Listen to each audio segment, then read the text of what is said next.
Welcome back to Terminology Tuesday, where we are once again being hijacked by the topic of hurricanes. We have been receiving a lot of phone calls and emails and messages from members who were impacted by Hurricane Milton or Hurricane Helene regarding specific plants in their yard, native plants in their yard, or areas of their garden that were affected by the hurricane. And they ask us questions like, is this tree alive? What should I do with this? Should I cut this back? Etc., etc. And many of you might not realize, but we only have 4 employees across the entire state of Florida.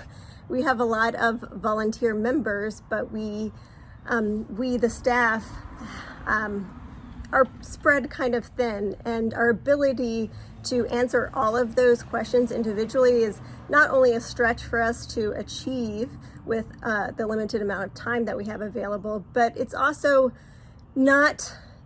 we're not able to give the best advice because we're not there looking at your yard, and we don't have adequate photos or adequate information essentially.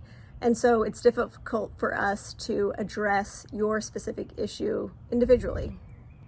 There is some general advice we can give, which is mostly you kind of just have to wait and see. Many of our native plants are very adaptable and resilient when it comes to floodwaters from hurricanes, even salty floodwaters and hurricane winds. They've evolved in this area that has been hit by hurricanes somewhat regularly, although not at the pace that we're currently experiencing. And so they can bounce back. Not all of them will, some of them might. You kind of just have to wait and give them time. The best advice we can give is to reach out to your local native plant nursery. And if you aren't already familiar with the closest native plant nursery to you, I would recommend going to the website plantrealflorida.org, which is hosted by the Florida Association of Native Nurseries. And you can see a map of Florida and find the closest native plant nursery to you. You can reach out to them for advice on specific species, and you can resource new plant material for replanting. And of course, when replanting, if you're in a coastal area, it's best to replant with only salt-tolerant species, many of which our native species are, as they occur along the coast, saw palmettos, cabbage palms, wax myrtle, so many different species that occur along the coast and have adapted to occasional water inundation of floodwaters and even salty floodwaters.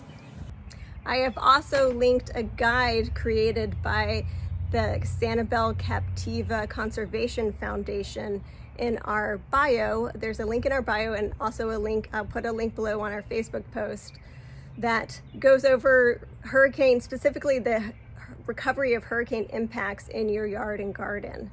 So it talks about replanting, it talks about species selection, and it talks about the different types of damage and recovery of those plants.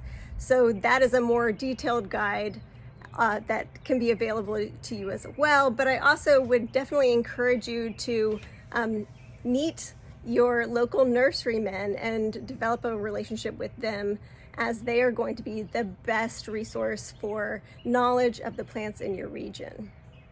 Thanks for listening. I hope you found this helpful, and I will see you guys again next week.